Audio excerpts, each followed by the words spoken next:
Hey everybody, it's Fred. I figured I'd do a little cold startup on the PMDG um, 777 here.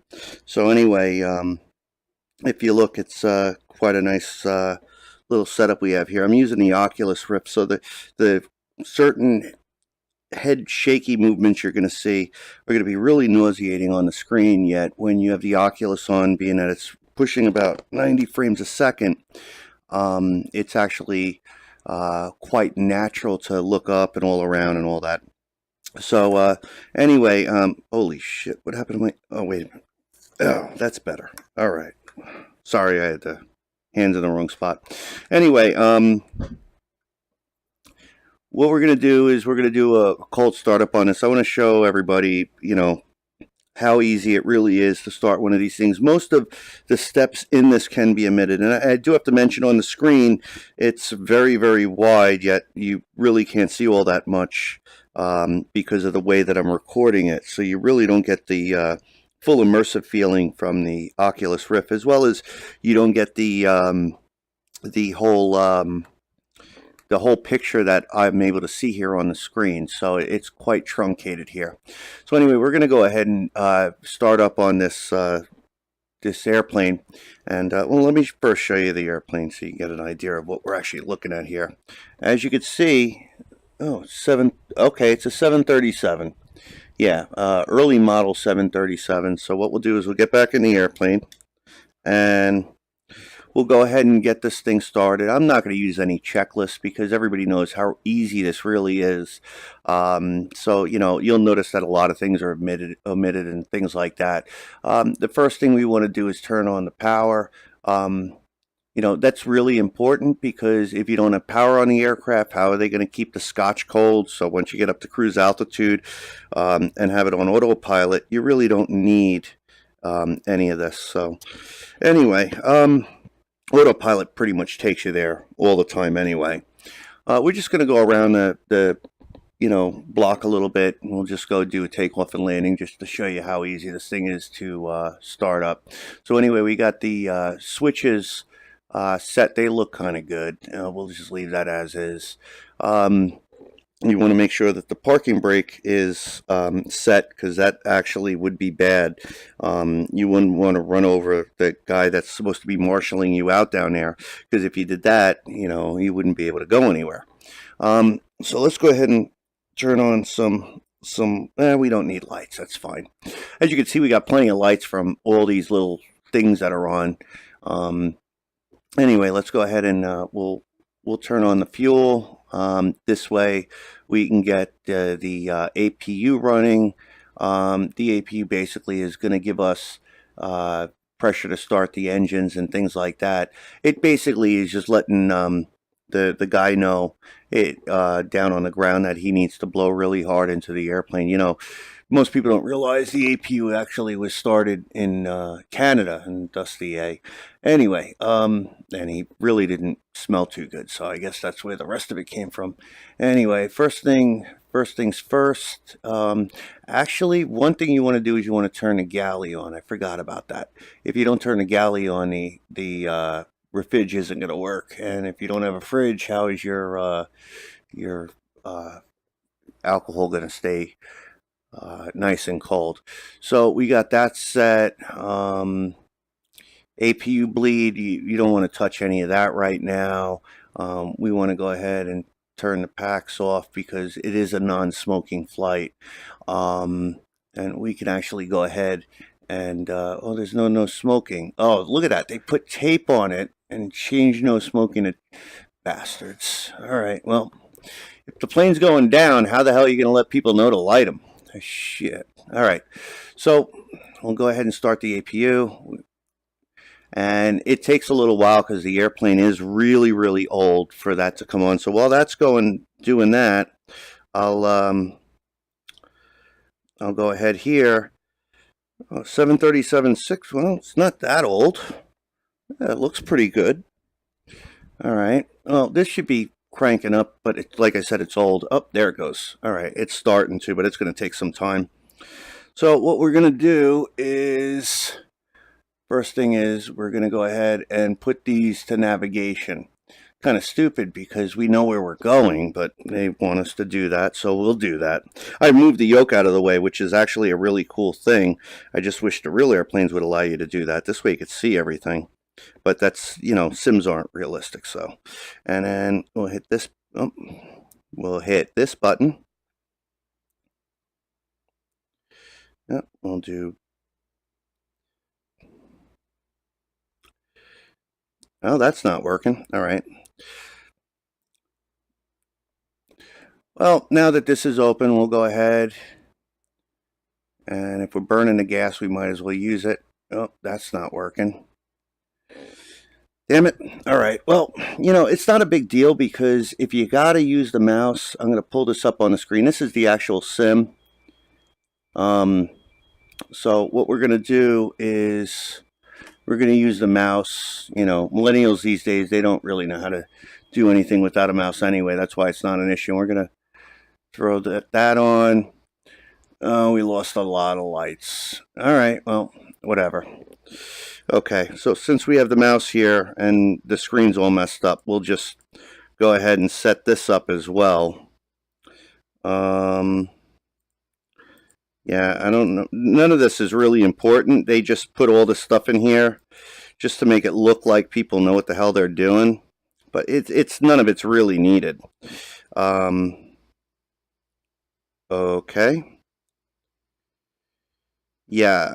All right, let's try that again. We're going to go here. We're going to go here. Here. And here. And if you just keep hitting the buttons, eventually... Oh, look, GPS. Okay, so we need our coordinates so the airplane knows where we're at. Even though the damn thing isn't going to do any flying. But, whatever. So I'll go forward a page, and we'll do... Let's try this. No, that's not it. Oh, okay. We'll click this here. And look, we have our displays. Okay, so now that we have our displays, I'll go ahead and hide this window so that you can see full screen what's going on, because, window within a window, that really isn't smart. So now that we have the APU up and running, we have the fuel for the APU. Basically it's just a tube that feeds alcohol down to A. And then, oh yeah, we're gonna turn the APU bleed on, and we'll turn the the hardest part of flying is actually flipping the switches. It really tends to get a little difficult. So yeah, that's not working either.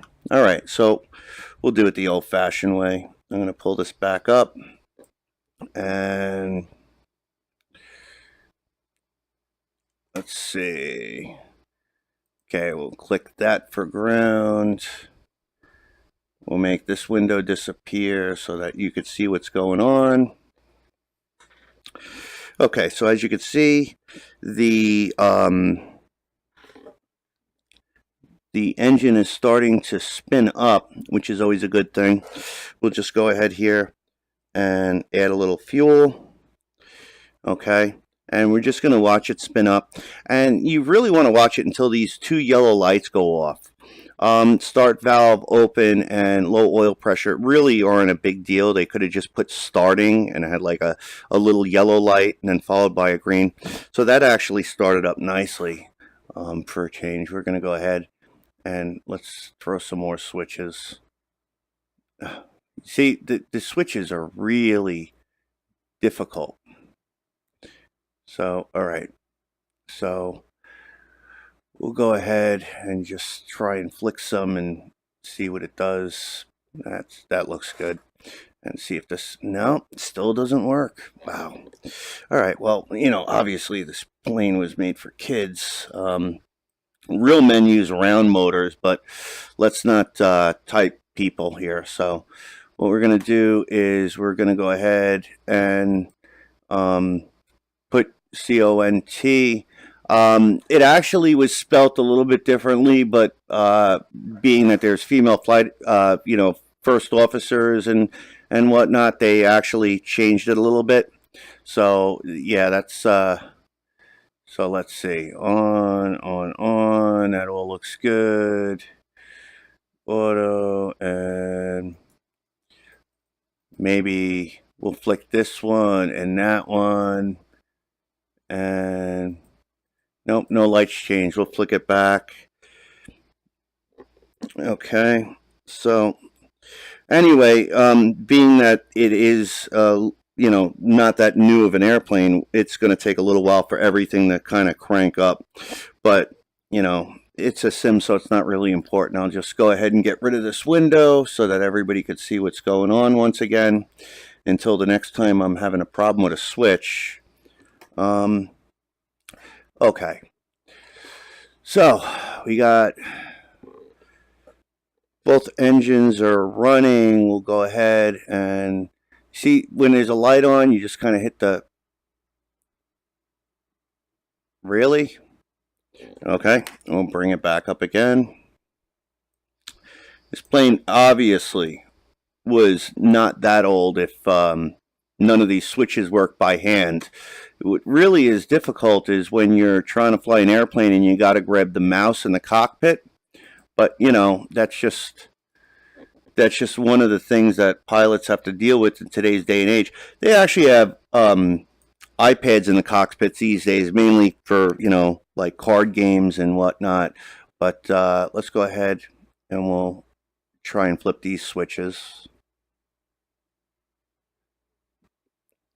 All right, well, you want to, if there's a light on, you want to flip the switch. I mean, usually the light will go out if you flip the switch.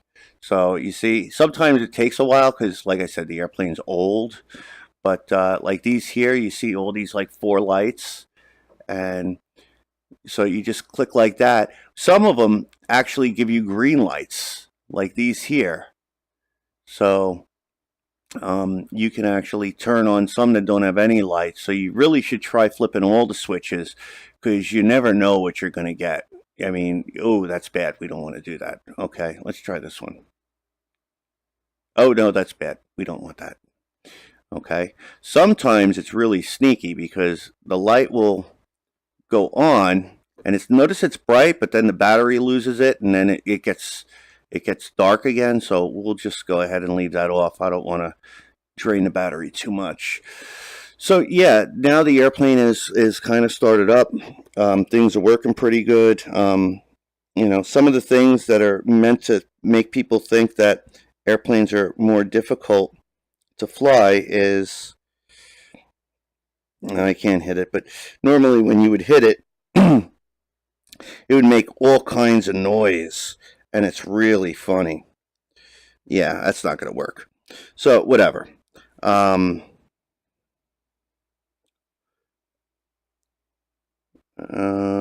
Did any lights?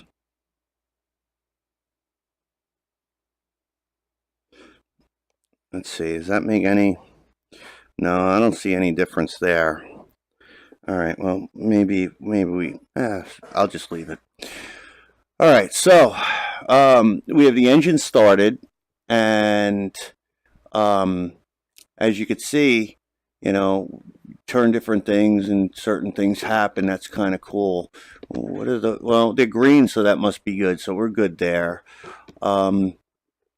So yeah, and then there's, you flip a switch and you see the yellow light or the orange light, or, it all depends if you're colorblind. So we'll just leave that there. So, and the most important thing is you want to make sure to turn the seatbelt on, and if you need a drink, you can always, go ahead and click that. Since I'm running this with the Oculus software to record, you don't hear the bing, but you can also go ahead and do the attending call, ground call for APU down there, or the marshal her. I don't know why she's out there, but yeah, so that's pretty much all you really need to know to get this thing up and running. And like I said, if you flick a switch and you get a light that turns on, it means that you should not have turned on that switch. So, yeah, we'll just go ahead and go around the pattern real quick.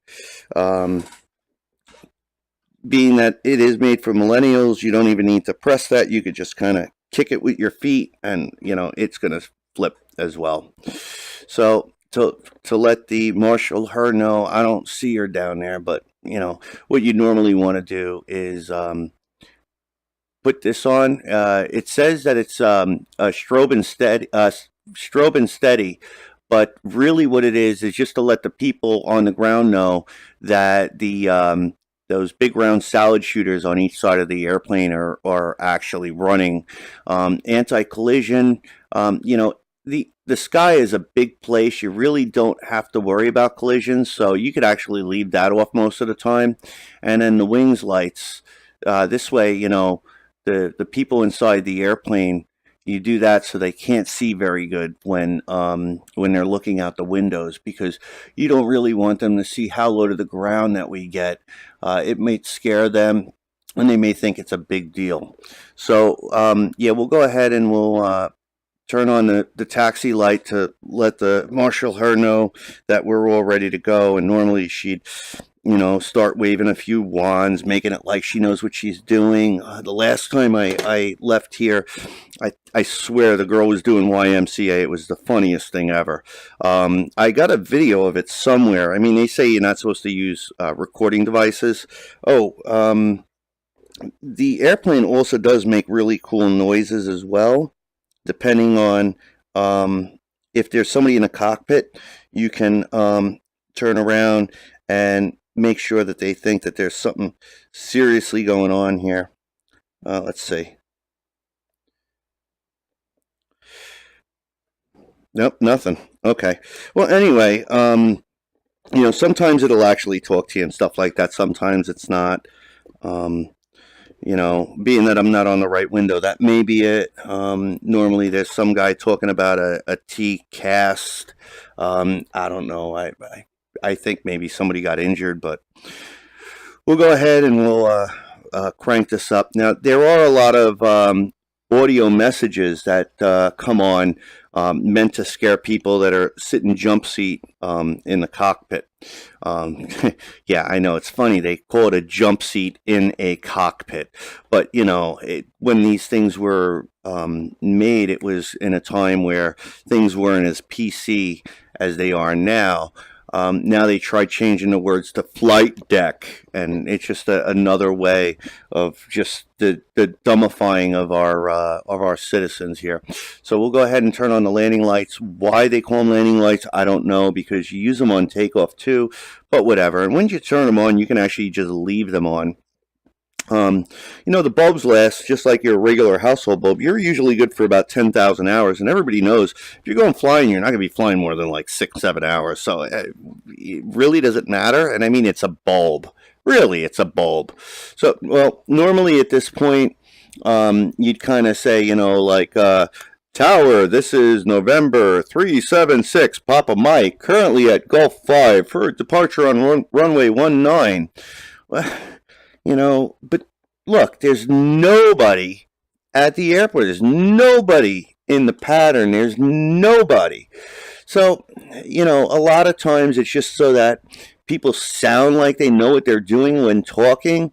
But really, you could just say, hey, Tower, I'm over here at shelter. I'm ready to go. And, they'll usually come back and they'll complain and moan and groan that they're going to ask you to call a number or something because they want it to sound difficult. Don't let them fool you, though.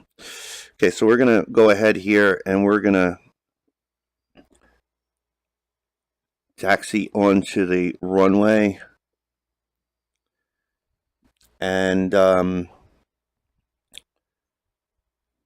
so then you would, they would say something like, please line up and wait. And basically it's exactly like it sounds. Line up on the runway and wait. For people that want it to sound so important, they come up with some really stupid sounding basic stuff.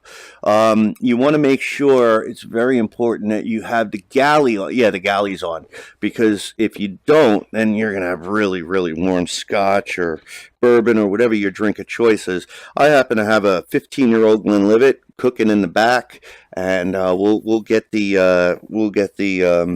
we'll just call her, like Carlin said, lady on the plane. We'll get her to bring that up later on. Actually, it'll be a pretty short flight. Maybe I'll have it after I get back, but it should be nice and chilled by then.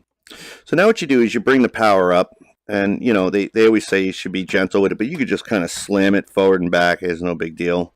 And we'll bring the power up, and then you just kind of want to wait, because people love anticipation. It's you always notice that they bring it up a little bit and then they bring it up a little bit more. That's people that really love to give other people anticipation. So we'll go ahead and start here, and the speed on here is broken at 45. It doesn't go down to 0, and I haven't been able to figure that one out yet. But eventually they'll get it fixed. I really don't care. As long as it's got 55, so when I'm driving on the ground, I know exactly where to stop at. I'm okay with that. If it was over 55, I'd be a little bit upset. So you can see the speed coming up, and you pull back and pull back and pull back, and oh, that didn't look good. Well, the airplane's flying, so if it's flying, you just continue flying it. Sometimes you'll hit something like this gear over here. I hit that, and all of a sudden these red lights go on. Yeah, you don't want that. You make sure that you leave it in the position that you have the green. Oh, shit, okay, there we go. You want to make sure that you leave it so that it's green. And you see the red lines on the speed. That means that, you don't want to go that fast. This is, like I said, an earlier airplane, so it doesn't go really as fast as a modern airplane, so you got to make sure that you don't go too fast. I think it's just another way of making it seem like the flight's longer. This way people spend more money. And, oh, there's a yellow light there. Let me, all right. Like I said, if it's yellow, just press it. It usually goes away. Everything's good. No problem. So you can see these little wheel things moving here. What I think that is that maybe the gear coming up or coming down. I think that's like the pulley system that pulls it up. There's a few wires that are attached to it, and they actually have a guy down below that has 3 different cranks to crank up each gear. The little gear indicator over there, that's just to let him know that you want the gear up or down, and then he goes and he cranks it. That's why they never change colors altogether, but for some reason it was showing up red. I don't know what the deal with that is. So let me try that again. Yep. I can't reach it. I can't reach it. I can't reach it. All right. Well, like I said, it's made for millennials. Ooh, I'm way in the red. So to get rid of the speed, to slow down, we do have a brake in the airplane. It's called the speed brake right down here. You hit it. And it's like a lot like a car, except for I don't want to have to change brake pads on it, so I'll just leave that off. If you think changing the brake pads in a car is hard, you should try it in an airplane. I mean, holy crap, it is really, really hard. So I really don't want to pay anybody for that. So I usually just leave that brake off. And if I happen to be too fast on landing or anything, that's okay. That runways are really long. So we'll go ahead and we're flying around Long Island, New York, and as you can see, the weather is crap. I mean, when isn't the weather crap? But I blame that Bruce Hapner on Channel 12. That guy is always screwing us over. So you can see we got lots of green stuff up there. Everything looks, well, that's not green. Whatever. Okay. Well, we're flying, so we know it's good. Both engines are running. We're good. We just continue. We don't want to mess with it if we're flying and it seems to be operating right. So I'm going to go ahead and turn around here, and so anyway, on this turn, you notice that we get a little slower on the speed. So usually you want to goose it a little bit. Damn yellow light. What the hell? Hold on a second. Where's my hand? All right. All right. So now everything looks good. We're coming into land. You know, my bottle of Glenlivet back there is chilling, and I'm all happy about that. Another thing, because of the millennials, they like, augmented reality. So they turned around and they put this thing on there. All the numbers are just to like really flip people out. It's, oh my God, look, it's so hard. But it really isn't. I mean, it is so basic, but it's not even needed. I mean, it's just a joke. So we'll just put that back up. So yeah, that's pretty much it. I mean, there really isn't much to fly in a 737, and it's really easy. And it sure as hell beats being down there on the LIE. I mean, that's like the world's biggest parking lot come 4 o'clock to like 6 o'clock. So I'd much rather be here, but whatever. So we'll just continue onward, and I really can't see that well. And one thing about being in the Oculus Rift is that you really can't see detail too much, so you can hit the trigger and zoom in. They don't actually have this feature in real airplanes, so that's why they always carry a set of binoculars with them, or at least I do. This way, if something's really far away, I mean, usually on the displays they have all these lines and everything. That's just to make people seem like they know more than that they do. And so once we land, we just want to cram on the brakes, the ground brakes, which are on the tops of the pedals. And when we do that, we'll come to a screeching halt. So watch this. I'll show you how easy it is. So you got the 4 little lights over there. I'm just think it's to be like, hey, the runway's over here. But I'm not really sure about that. I mean, most airports have them, but not all of them. And then, well, that certainly wasn't an EasyJet landing. Otherwise, it would have, made all the overhead compartments. So I just hit on the tops of the pedals, and the airplane is kind of like drunk. But yeah, that's really all there is to it. It's not really that big of a deal.